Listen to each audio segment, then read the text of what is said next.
Challenge finale. We are just days away from the 2023 Major League Rugby Championship final, which means the hashtag TFR MLR playoff challenge is down to its last weekend. We give you an update of that playoff challenge and where it all stands heading into the last match, recap the conference finals, and of course, look ahead to the playoff finale. The Fantasy Ruckers Show starts right now. Where rugby and the world of fantasy sports collide.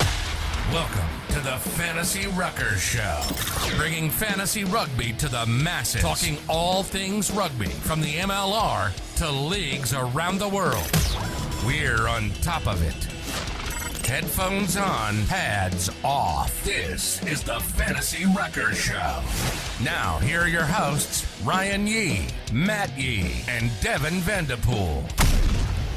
What's up, everybody? This is episode number 72 of the Fantasy Ruckers Show. Thank you so much to our Fantasy Ruckers League members, our community members, and everyone else tagging along on this journey of trying to make fantasy rugby a reality in the MLR. I'm Ryan Yee. With me, as always, Matt Yee. And man, we are at the final week of the 2023 Major League Rugby campaign, which means two things. We got a huge final coming up this weekend, and it might be the most highly anticipated match. I think it is the most highly anticipated match of the season that we've seen so far. And we got a TFR MLR playoff challenge that's going to be all figured out in less than 7 days' time, Matt. It's a pretty exciting week. Yep. Well, I'll first start off with, happy Canada Day to the people up north of the border. Happy Independence Day, or July the 4th, to people in America, and whatever all other holidays are going around the world. Happy Wimbledon weekend to people in England. I don't know, but yeah, I wanted to start off there. But yeah, I mean, we're heading into the last week of MLR, of the 2023 MLR season, and it's bittersweet ending. We know that it's gonna end on a high in Chicago in the dog pound with DJ Diesel coming in hot. But it's bittersweet because it's been such an amazing season to watch. And hey, we still got a week to play for this hashtag TFR MLR playoff challenge. And we'll get to it. But as usual, I'm feeling pretty good.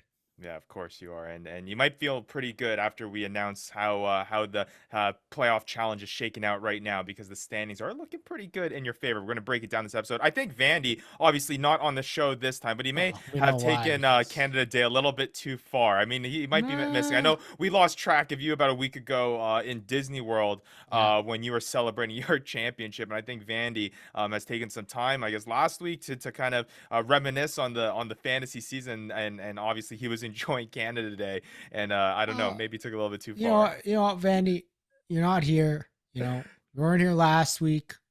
What are you celebrating, buddy? What the heck are you celebrating? Get back to work. There's a draft next year you got to get ready for, because it showed this year. You weren't prepared. Oh, wow. Calling him out when he's not even here. But yeah, we got a jam-packed episode in this one. Obviously, we're going to break down the TFR MLR playoff challenge. Had a whole bunch of submissions that came through. We were super, super excited about. We're going to give you the latest update when it comes to that. Talk about some of the player performance that obviously had a pretty big impact on that Fantasy Ruckers playoff challenge. And then obviously look ahead to what can change here in this next week, like we said, with the biggest match of the year coming up this weekend. We're going to break down the conference finals, Eastern Conference final, Western Conference final. Pretty exciting stuff. Two teams coming out on top that I think we may have expected coming through, which was a pretty good showing there over the weekend. So break down that, and of course look ahead to the final that is coming up this weekend. But before we do that, like we say every single episode, make sure you're following us at the Fantasy Ruckers. We may be coming to the end of the season, but oh boy, we got a whole bunch of good content coming for you this off season. Obviously going to break down everything that was in the 2023 campaign with the new stats. We're going to break down some player rankings. We're going to talk about busts, steals, top players, and just reflect on the season that was. And of course, we're going to have interviews with some of our favorite players throughout the off season, and get an inside depth look into how this season went for them, and get some inside knowledge about Major League Rugby in 2023. So you won't want to miss that. The handles up above at the Fantasy Ruckers: Twitter, Instagram, Facebook, YouTube. We also got a Discord channel. If that's all not for you, you can find that link down below in the description. And then we also have a website that we talked about last week. On last week's episode, we got to get into the brain of the mastermind behind the fantasyruckers.com. MLR.com.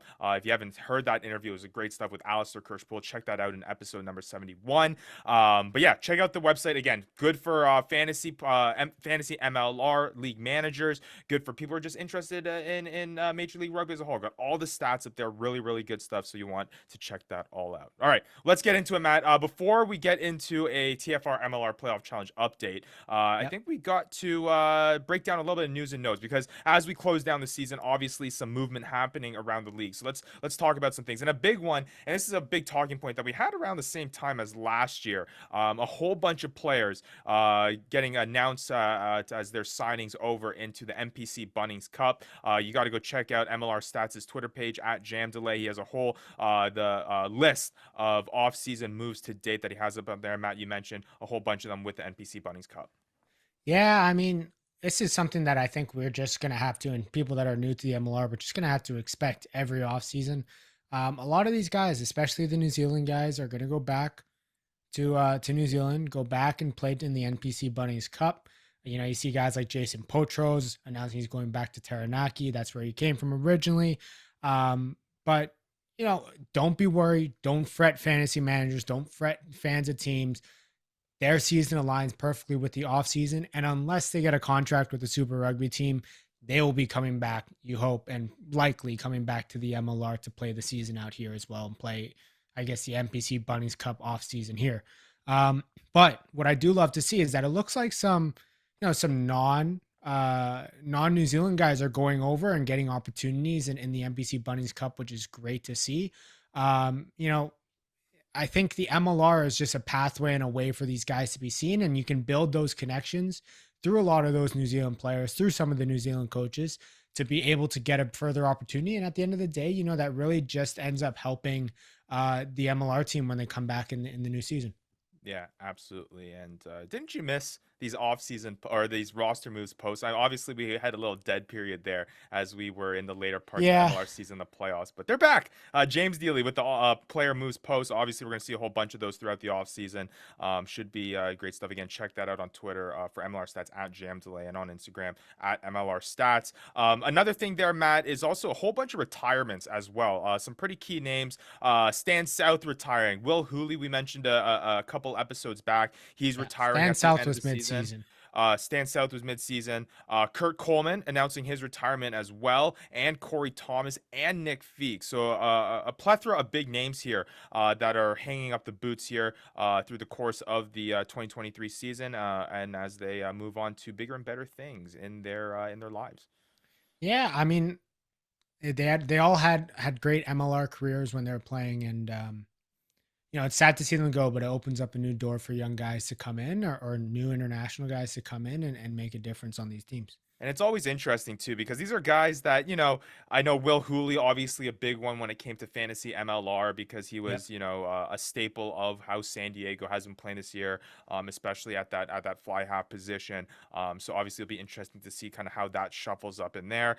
Kurt Coleman for a little bit was fantasy MLR relevant, maybe not so much this year, but I know last year he was pretty solid when it came to fantasy MLR. And then Stan South was supposed to be the guy, like was one of our guys this year to pick up, and he was a tackling machine, and unfortunately, you know, injuries happen, and you know, he wasn't able to put the numbers up in fantasy wise, but hey, it just shows the type of career that he had, when not just on the field but also in fantasy as well. Absolutely. All right. And then last bit of news and notes here that we need to mention is keep an eye out. A whole bunch of international rosters being released. I believe Canada announcing a roster there, Matt. If I mean, Canada, correctly. USA don't matter. They're not going to the World Cup. They both stink. So fair enough.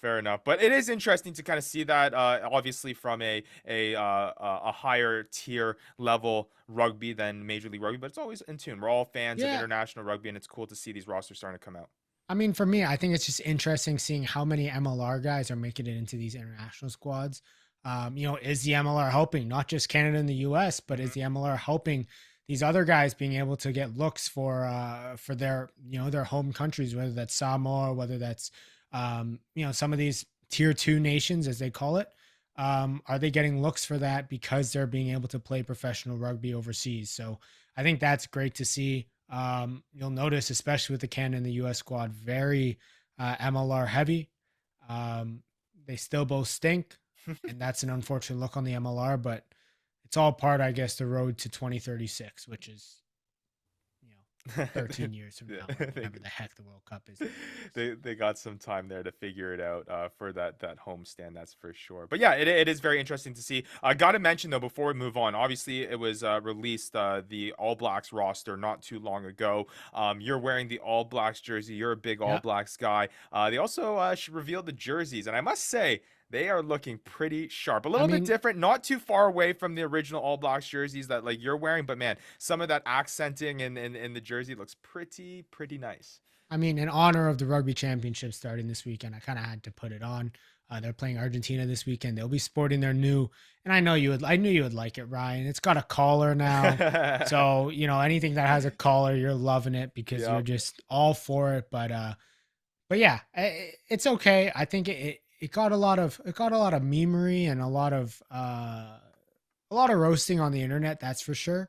It looks like, a kid took a silver crayon to it, but I'm sure it'll look slick on the field, and I'm sure it'll look slick when they're trying to come back into form. Yeah, absolutely. All right. You ready to talk a little bit of Fantasy Ruckers Playoff Challenge? Oh, Ryan, you've seen the scores. You've seen the scores. Hey, you got it right this time. Finally got it right. Hear ye, hear ye, hear ye, hear ye. Yes, I did hit the right bump this time. Hear ye, hear ye. Here is also Commissioner interrupted me talking about me. Got to talk about how I'm at the top of the. Hear ye, hear ye. Here is Commissioner Yi with the Fantasy Ruckers Playoff Challenge update. Again, want to thank all of our submissions who came in. Had a whole bunch of people submit ones, both ones that were in our league and ones that were outside of our league too. So got to give a shout out to everyone. Pretty solid stuff. A total of 12 submissions here this season. It's always exciting to see people get their first taste of fantasy MLR who didn't or who weren't able to get it obviously all season long, as we continue to try to make this thing a reality for everyone out there. You heard Alistair Kirschpool last episode. Him and I are going to be working the entirety of this offseason trying to get it to people. And this Fantasy Ruckers Playoff Challenge is a little way for us to give people a little bit of a taste before we are able to do that. But what about before we kind of break down into the numbers, Matt? How was this first week? I guess we can tell the story of kind of the build up to it. Putting together your lineup. Obviously, we talked about the strategy last episode about kind of how to approach this. How did you find it? It seemed to work pretty well for you here for this time around. Yeah, I mean, I think the biggest thing was really trying to figure out the lineups before 5:30 on Saturday. It was kind of iffy on whether we were going to get the San Diego lineup before the deadline. Some people came in clutch. Jam Delay got, I don't know how. Yeah, this I have no endless idea. connections, but he gets the lineup from Dallin Stafford. So I don't know. The guy has connections up the wazoo. So, but yeah. Anyways, we got a bunch of lineups. That was the biggest concern for me. At the end of the day, it was really just how to manage the budget. I think I made some points on the last show. I think I went against every point that I made. But it was difficult managing that budget. I kept getting up to the $16 mark, and I just couldn't find a way to make sacrifice to get the 15. So I said, screw it, I'm going to go $14. And I only spent 14 of the $15. So it's the way she goes. Yeah, absolutely. So it is quite interesting, kind of that play out for me. I got to say it was a tough one, and I was swapping players in and out of my lineup and everything. And I'm gonna preface this by saying I ended up with all the swaps I made. I had an original lineup going in, and I by all means I had no intention of doing this. But and I know he's one of the gurus when it comes to Major League Rugby. But I ended up switching out some guys, had certain individuals. I wanted to try to get Ryan Conradi in my lineup. It just wasn't working out. Had to swap him out for Christian Poitevin. And I ended up having the exact same lineup with no intention at all as Brian Ray. And him and I are now tied in the score there, obviously, with the same players in there. It's similar to last year. It is, isn't it? It's similar to last year, because you know who else you copied last year? Who? Oh, right. It was my lineup. You just literally took my tweet, copied it, and pasted it, and changed one guy's name. So I swear, nothing new here from the commissioner, guys. As commissioner, I know how to play fantasy MLR. I don't rely on you guys. I don't need you guys. I know it makes it He seem does. like that, but it is quite interesting. But let's get into it again. 12 submissions in this one. It's been a lot of fun kind of watching these players. Again, the rules: you pick 5 spots: front row, a second row, back row, scrum half, fly half, a center back 3, a set piece, and you had that $15 budget to play it out. So, of course, You're the man who won the Fantasy Ruckers League Championship. And I lo and did. behold, you're sitting up here once again in the hashtag TFR MLR Playoff Challenge with No surprise. 50.1 points. Pretty solid lineup from you. Andrew Quattrin, Christian Poitevin, Will Hooley, LaRue Milan. You said, screw it with the set piece. I'm just going with Seattle with the $1. They didn't do really much for you, but you racked up Nope. 50.1 points, which was pretty solid. And you really got an all-round performance from all your guys in this one, which is pretty cool to see. Yeah, I mean, it was it was fun to watch, Q scoring tries, Poitevin getting his head stuck in rucks, LaRue Milan doing LaRue Milan things, and then Will Hooley. I mean, San Diego put up points, which means Will Hooley's going to put up points, and yeah, I mean, ending up having a pretty good squad. Didn't really need the set piece, anyways. I kind of just used it as a throwaway. But tied with Eagles overseas, Bill Baker over Eagles overseas didn't have a great season in our fantasy Ruckers league, but he's trying to turn things around, similar to what I did last year. Yeah, no, and he has a solid line, different from yours, has a different approach. I mean, it took advantage of Faga Ose Pifaletti, his big time performance there, which we'll get into. Joe Johnson, Jason Potros, LaRue Milan, and with that San Diego set piece, end up tied with you. And you guys don't even have the same lineups. 50.1 fantasy points, pretty solid stuff. And then coming in at that third, tied for that third spot between myself and Brian Ray.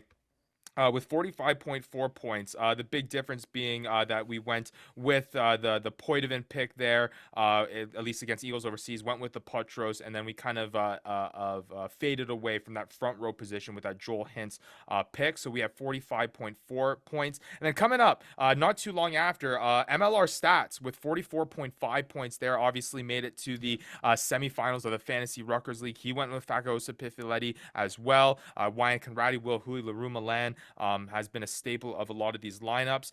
Coming in after JJ, former 2022 Fantasy Ruckers League champion. He comes in with 43.5 points. Rugby Morning to round out then the top six there with 40.2 points. But it was interesting kind of seeing the breakdown of these lineups, and it is cool to see, I will say, the difference between last season's Fantasy Ruckers Playoff Challenge and this year's Fantasy Ruckers Playoff Challenge. It's just these point totals. It's so much more exciting when you have these varying numbers in there, and you're not just relying on these these try scores and things like that with the expanded stats that we're using this year. Yeah, no, it's good. It's nice to see, and everybody. You're not getting any goose eggs from guys. Everybody's getting points. Everybody has a way to contribute. It's just you got to pick the guys that score more, and some guys just didn't do that.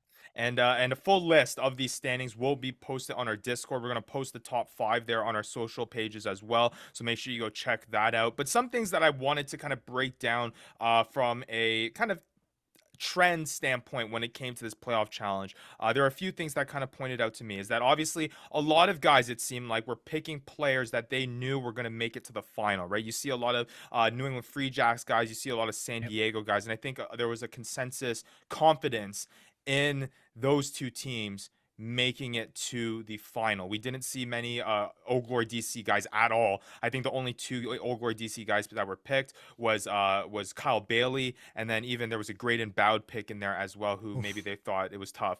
He's been out with injury, but maybe there was some hopes there that he was going to be at that fly half position. And then we just saw not that many Seattle Seawolves guys at all outside of AJ Alatimu with the pick there, and JP Smith. I think they were only picked once in those situations. So I mean, just there was a trend there that was pretty clear. There was the most confidence in San Diego and the Free Jacks making it to the final. Yeah, I mean, well, don't forget we got the clown Vandy over there picking James Malcolm as well. So, shows why he's not scoring too many points. Yeah, but you want to just speak on that consensus there that. Yeah. I mean, I think that was my strategy last year. It's my strategy this year that the more games that they play, the more points they're going to rack up. You don't get any points from a guy who's not playing in the finals. So, it seemed like everybody, which is surprising. I figured more Seattle guys would get picked. That's what I thought. That's what I was alluding to. I think there's some guys. I thought the more New England, I felt safer with the New England Free Jack players because that outcome of that match was a bit more clear to me than the way that the San Diego Legion Seattle match was going to go. But at the end of the day, you got to go with your gut. And I think you got to, going in the middle and picking guys from every team wasn't going to help you in this challenge.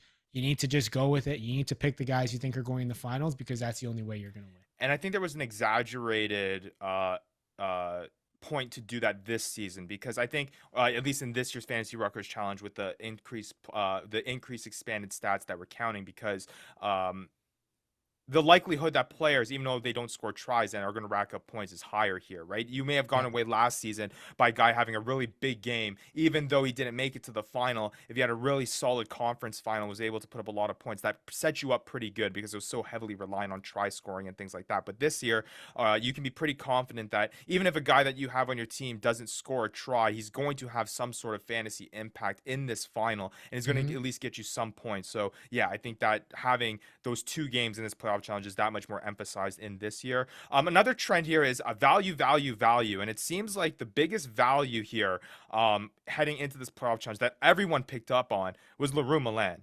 Yeah. I mean, Leroux Milan at, I believe, $3 was, I think, a steal for many people. And he was the easily most picked player in our Fantasy Ruckers Playoff Challenge this year. I believe only 3 teams didn't. I'm counting here. 1, 2, 3, 4 teams. Four out of the 12 teams that have submitted did not pick Leroux Milan at that center back 3 position. So obviously he was kind of a steal there. Obviously dealt with some injury at the start of the season. Didn't have that high as a fantasy point total throughout the course of the year, but when he was playing, he was putting up some points, and I think it was pretty big consensus that getting him at $3 was something that needed to be in your lineup.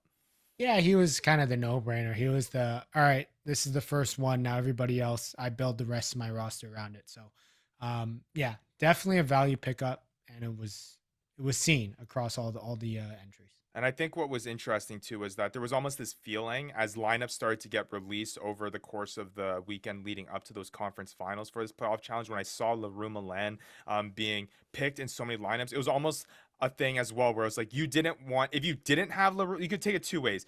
You could hope that Leroux Milan doesn't do good, and you go with you fade to another pick, and because you went the other way, you'd be kind of that lone guy that was able to kind of capitalize on not having him. But in this case, he had a pretty solid weekend. And looking at that, I had that feeling where I cannot not pick Leroux Milan just because everyone has him. If he does well, I'm completely out of the Fantasy Ruckers Playoff Challenge. You can see that here with the teams that didn't pick Leroux Milan, but it almost like you had to pick him just to keep up with everyone else, especially after the showing this past weekend.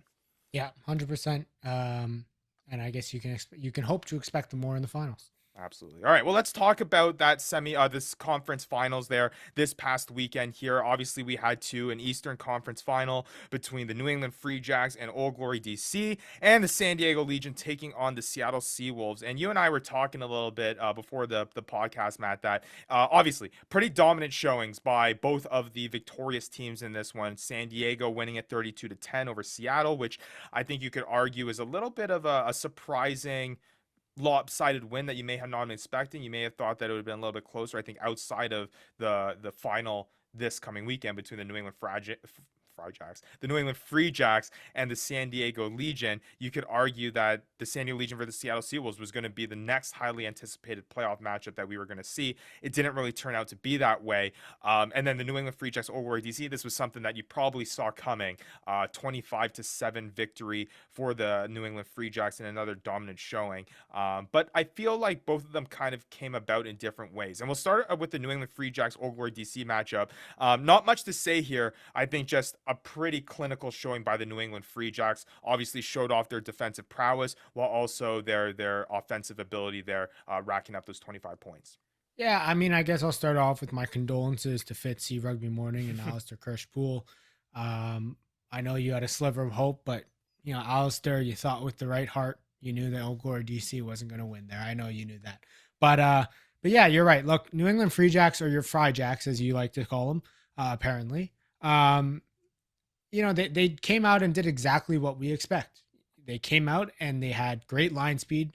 They pushed up from the outside and they forced you to make a decision.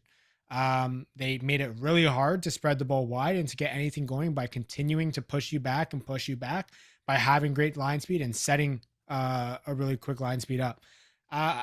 Honestly, to me, I think Old Glory DC should have and knew that this was coming. They knew exactly the way that the New England Free Jacks were going to beat them, and that was with line speed, that was with defensive play, and turning that into offense, and taking the opportunities by continuing to put pressure on.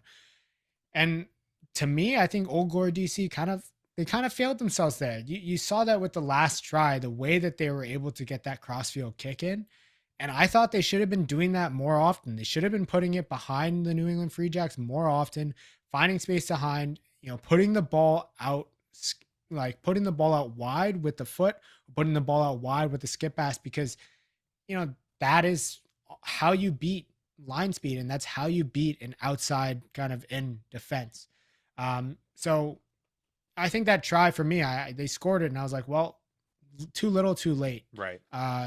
You did a good job in terms of keeping New England down to 25 points, but you didn't do anything offensively to plan for that game plan. And honestly, I put that on the Old Glory DC squad, and they should have been able to plan for this, because New England Free Jacks have been doing it all season.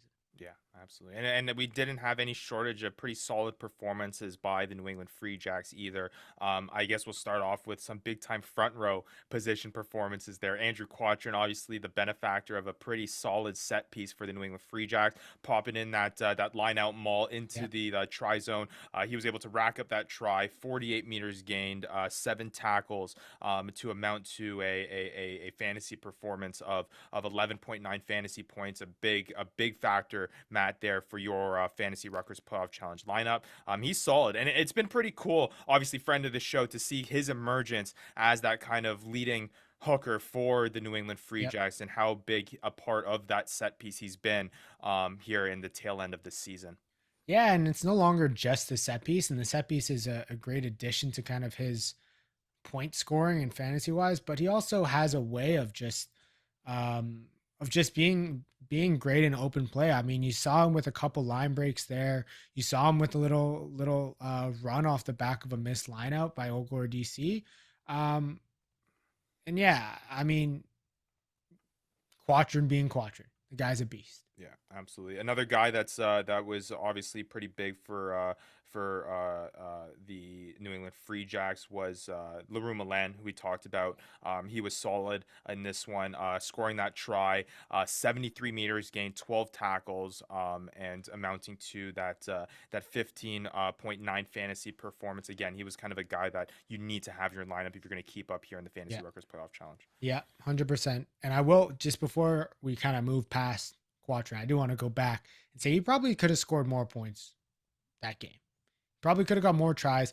Uncharacteristically, that's the word. That is a word. Uncharacteristically, we saw the New England Free Jacks line out struggle. They were not as accurate as we expect them to be. And another reason why, again, Old Glory DC did not take advantage of that, the fact that New England Free Jacks set piece, something that they can rely on, struggled that game. And yeah, it could have been worse. But yeah, just kind of more emphasis on the point that Old Glory DC kind of, I think, lost that game to a game plan that they knew was coming. All right. Anything to say about LaRue Milan? I mean, LaRue Milan, not much else to say. The guy's a beast. All right, Jason Potros also for the New England Free Jacks, pretty solid at that 10 position. 69 meters gained, a try, assist, a tackle. Pretty solid from the boot with 1 conversion and 2 penalties as well. Led to a 13.2 fantasy point performance. He's just doing a fantastic job of facilitating that offense. Yeah, I mean, the top MLR season points scorer, whatever you call it, comes back in and does Jason Potros things. There's no surprise there. And again, not many fantasy point performers there on the Old Glory DC side, which is why you didn't see many players picked from those from that squad here in the Fantasy Ruckers Playoff Challenge. So again, kudos to the New England Free Jacks for booking their ticket into the final. And again, just really an all-round solid performance by the Free Jacks to get the win over an Old Glory DC side. All right, well, let's switch over now to the Western Conference Finals. San Diego dominating Seattle, and like I said, this is not really what you would have predicted heading into this one, you probably would have expected it to be a little bit closer, but maybe San Diego was the kryptonite of the Seattle Seawolves in terms of the way they play.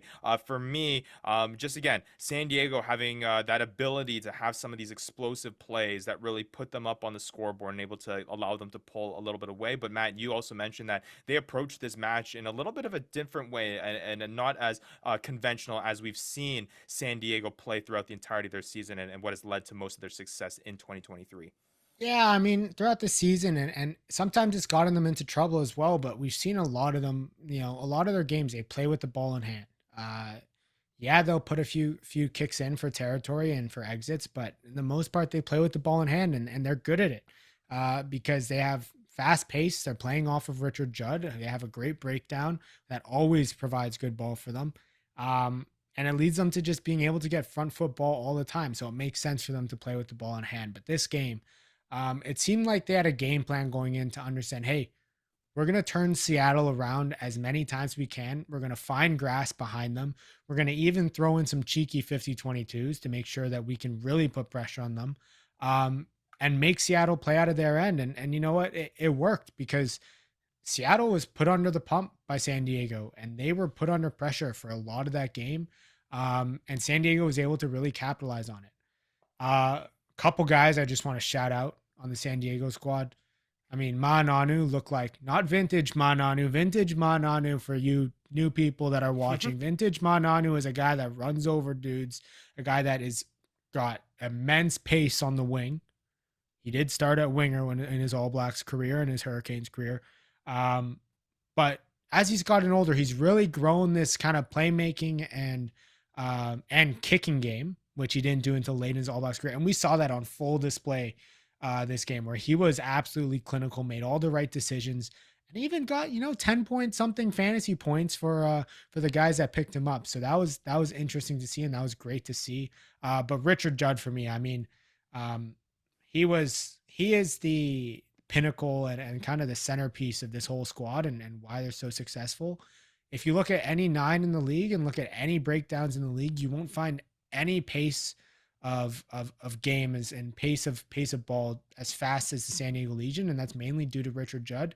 And I mean, for a 9, the guy puts his body on the line, just gets absolutely smoked 3 times that game, holding his ribs left and right. I would have been tapped out after the first one, but this guy just kept going.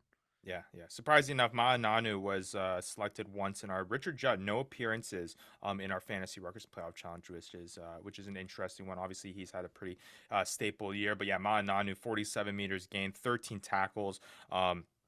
Amounting to, like you said, that 10.1 fantasy point performance from him. And a lot of other key contributors there for San Diego as well. I mean, surprising. I think the biggest kind of headline heading into, at least from a fantasy perspective, is 2 guys that weren't selected that had pretty big matches in this one was Thomas Awake and Marcel Bracchi. And Awake, man, I was watching that game like, dude, I should have had him in my lineup. I should have put him in my playoff challenge. It was valued at $4 there. I think it was hard though to give up because he would obviously replace that Leroux Milan. But man, Awake again. I mean, we talked about him throughout the entirety of the season about just how great this guy is and how under the radar for a while he was going. And he shows in this one that he is a fantasy asset. And I wouldn't be surprised after he continues to have such big fantasy performance. I mean, he finishes off the seasons with 3 straight 20+ point fantasy performances. And then in this first appearance in the conference final, puts up in another 2 tries. He's got 3 straight games now, if you include that conference final, with 2 tries. Has now gone 4 straight games with finding the try zone, which is just incredible. And if you had saw that and maybe did that math before, you may have been more inclined to put him and pay those $4.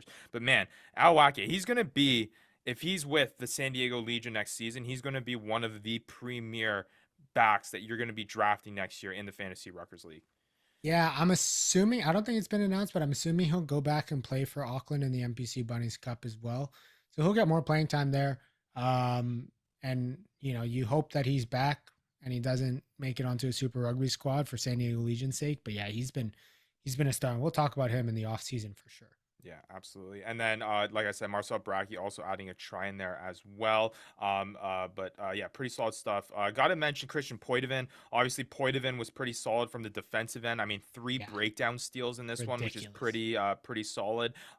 14 tackles, 32 meters gained. I mean, just pretty solid stuff from Poitevin, and he's one of those guys that has been picking it up towards the tail end of the season.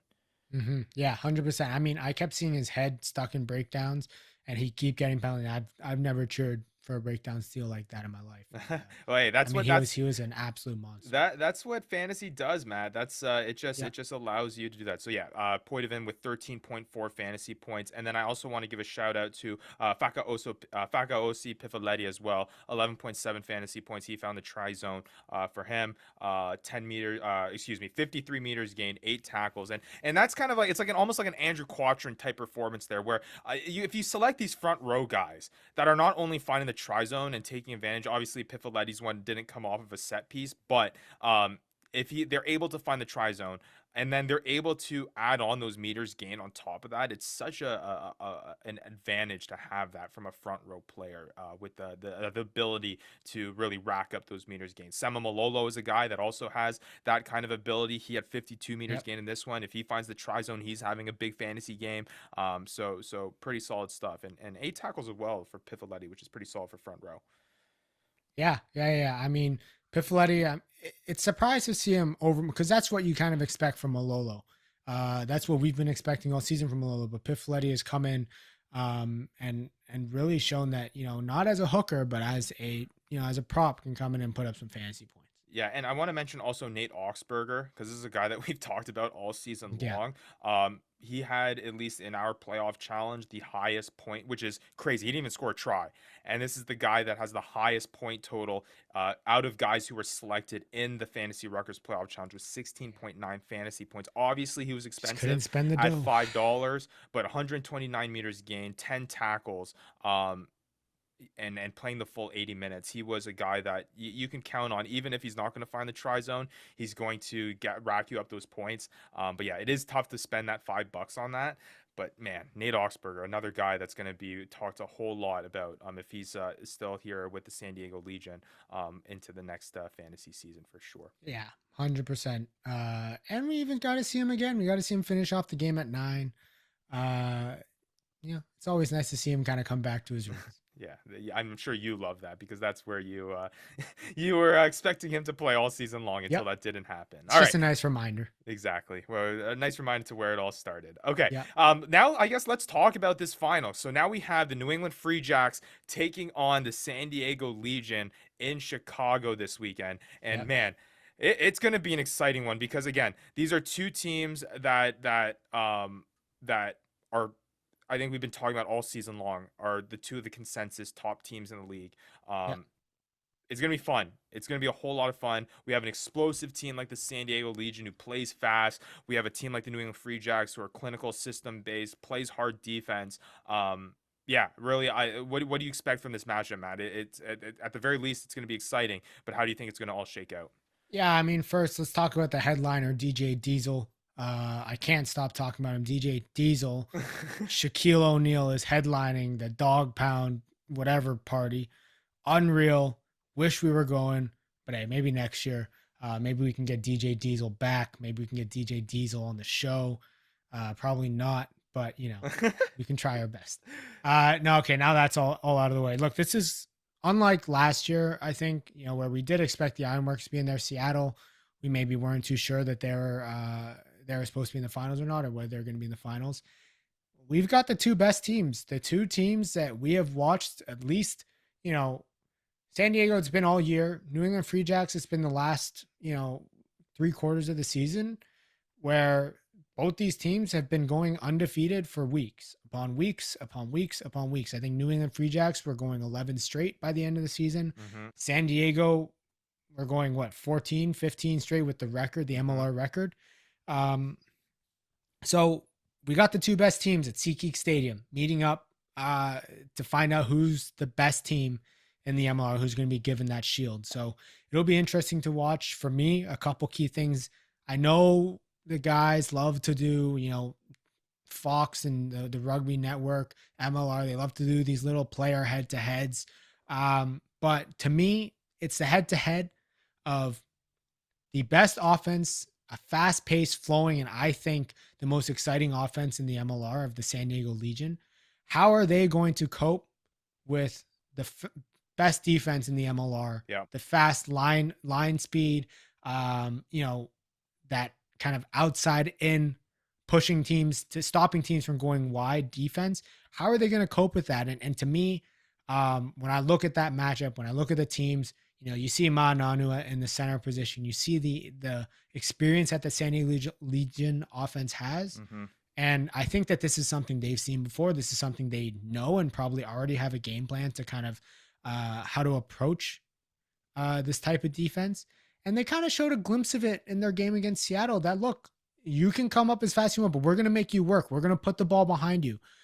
If you're not able, we're going to put the ball behind you. And when we make gain line, we're going to make you pay because we're going to go so quick, you won't be able to set up your defense in order to get good line speed. So that's when line speed breaks down. That's when gaps open up. And I think San Diego Legion is going to have an opportunity to really exploit that.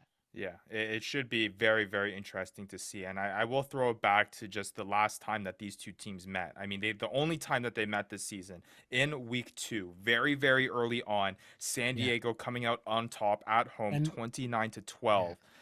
It's a different story, right? That's a different New England Free Jack team, right? Exactly. We know, like, it's a completely different New England. That was the New England Free Jack team that we saw sitting at what? Like, I think they were sitting at, they were like under 500 going into week 4 or something like that. Yeah. They didn't have LaRue Milan.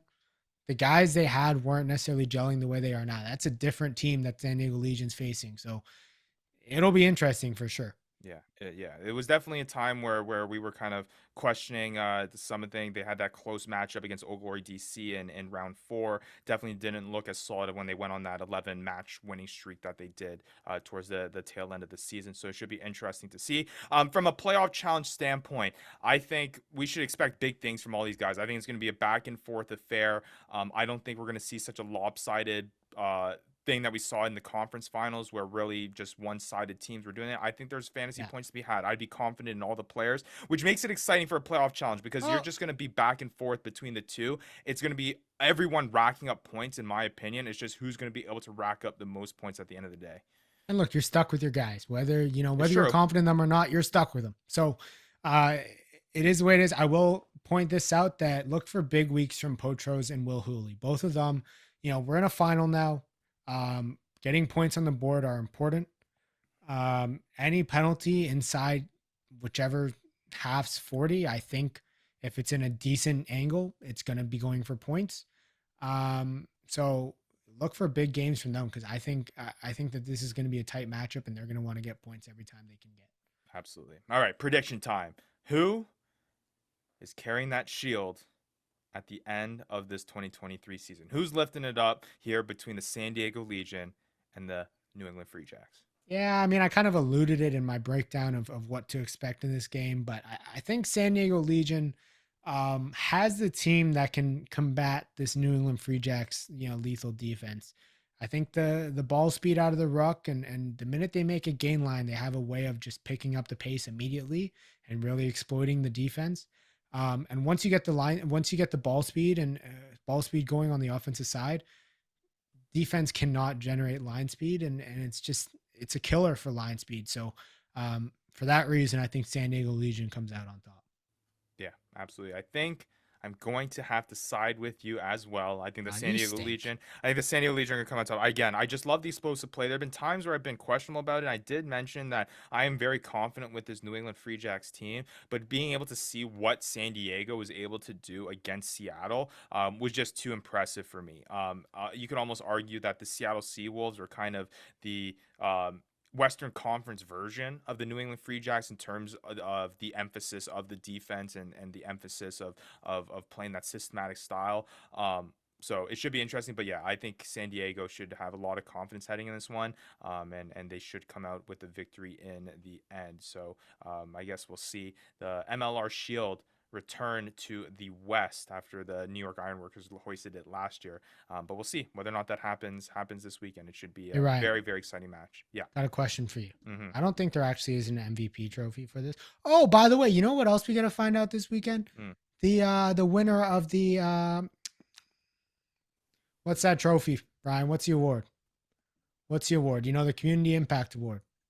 The Community Impact Award. Uh, Well, you're putting me on the spot here. I gotta find it. All right. Well, while you're looking for, I'm hoping we see Callie at the final because I'm hoping that he won this award that we're finding the name of as we speak. Why are you putting me on the spot like this? And I know we're gonna find it really quick. The Well, S. Marcus Calloway Community Yes. Impact Award. we got to find out who won that, and I'm hoping it's Callie. I'm hoping it's Callie. Yeah, I think we're both hoping it's Callie. Friend Yeah, of the we're show. both hoping it's Callie. I mean, the guy's wearing a life jacket in the photo. So Yeah, he fights fires. How much cooler does Yeah, that get? exactly. It's But- pretty cool. my real question, Ryan, was going to be, I don't think they give out an MVP award necessarily for the finals. Yeah. But if you could pick a guy right now, who do you think is going to be the MVP of the finals? Oh man, that's an interesting one. Obviously, it's gonna go to the winning side, so I have to pick a Yeah. side with San Diego. Mhm. It's gonna be interesting. I mean, if how poetic would it be in Will Hooley's last match of his rugby career, is able to have just an outstanding match from the tee, like you say, with just some clutch boots, and is able to kind of control that offense, and he comes and kinds of go away with it with the MVP. That would be something, and I think I would like to say that. I'd say let's get Will Hooley that MVP in his last matchup in his rugby career. I think that would be pretty cool. I like to see it. I'm going to go with Richard Judd just because he's my boy. Never met the guy, but he's my boy, and he's I mean, the guy. I Love think it. I is mean, the- not he's you're, of the course, gonna go MVP. with your nines. Yes, and I think he's the MVP of San Diego Legion season. Sure. So, just for that reason, I'm giving it to him in this final. Well, Um, you just wait until Nate Oxberger goes off for like 4 tries in this one, and he's just like, "Yep, Hey, I'm cleaning and up." I'll still be happy, except for the fact that I think that means that Rugby Wrap Up would win. But yeah, Fair enough. All right. Yeah, gonna be a very, very exciting weekend of rugby to close out this fantasy MLR year with the TFR MLR Playoff Challenge, and on top of that, just close out what was a very fantastic 2023 Major League Rugby season. Yeah, it all comes down to this between the New England Free Jacks and the San Diego Legion. Matt, before we wrap up the show, I honestly thought you were gonna say there when you're talking about the trophy that they're gonna lift. I thought you were gonna talk about this TFR MLR Playoff Challenge and talk more about yourself. So I'll give you the opportunity because you didn't do it there. How confident do you feel after this week? You're leading in first place, and now you're tied up with Eagles overseas. You got myself, Brian Ray, MLR Stats, Rugby Morning, John trailing close behind you. Confidence heading into this one, and a message for all your competitors here after dominating in the 2023 Fantasy Ruckers League, and now apparently trying to dominate this TFR MLR Playoff Challenge. you know, Ryan, Stephen Lowen from our league said that it was good to hear last episode of less of me talking about my championships, and you're here instigating it. I You know, love going it. exactly against what Stephen Lowen was saying. You know, but that's all right. I'm all for it. I'll gladly talk about it. All right, Stephen. All right, slow and steady. No, I'll gladly chat about it. Look, I'm confident. I think I picked a good team. I'm kind of worried with my set piece throwaway strategy, but look, at the end of the day, what San Diego gets maybe 1 point. San Diego set piece is not necessarily known for their try assist. And I think there'll be less kind of going for the corner this game. So I'm okay with that. I'm rationalizing it as we speak. But yeah, I mean, barring any big outbursts or big duds, I think it's really just between me and Bill Baker over there. And hey, we'll see how it goes. But I think Quattrin over Pifoletti. I think, you know, Poitevin over whoever he has at Joe Johnson. It really is. I take Julio over Potros. You and really, you know what? you The two. That's Milan, very, very we'll interesting. tie there. Yeah, it's cool. And obviously he has San Diego, you got Seattle, so that might be the slight advantage in favor of Bill Baker of Eagles overseas. Whatever, But take yeah, your 1 point. nonetheless, we'll see how it is. But yeah, should be an exciting one again. Those latest updated stats and standings for the TFR MLR Playoff Challenge will be posted on our Discord channel and the top 5 on our social media pages. Good luck to all of our submissions. Again, appreciate you guys all taking part and getting a little taste of fantasy rugby, and hopefully, again, like we mentioned last episode, hopefully we can extend this to more people in the full 2024 Major League Rugby season. But before we even can think about that, we got a final this weekend to watch, and it's going to be fun between the San Diego Legion and the New England Free Jacks. Matt's got San Diego. I got San Diego. We'll find out whether or not we are right on episode number 73 next week. Vandy promised he'll be back, but will he keep that promise? I guess depends how he does this weekend. I guess so. I mean, Probably not he well. hasn't done too bad here. 36.3 points. Well, he's got 2 Seattle guys, so. But hey, enjoy the final this weekend. If you're heading out to Chicago, make some noise there. Really show up. We're excited to watch it on Fox Sports. Should be a good one. But until then, we'll have a whole bunch of fun stressing out about our TFR MLR Playoff Challenge, and we'll see who comes out on top next week. For Matt Yee, I'm Ryan Yee. This is the Fantasy Ruckers Show, and we'll be back next week. Back to back, baby. You've been listening to the Fantasy Ruckers Show, bringing fantasy rugby to the masses, covering everything rugby from the MLR and beyond. We hope you enjoyed the show. Make sure to like, rate, and review, and be sure to tell all your friends. We'll be back soon, but in the meantime, connect with us on social media at the Fantasy Ruckers. Till next time, this is the Fantasy Ruckers Show, signing off.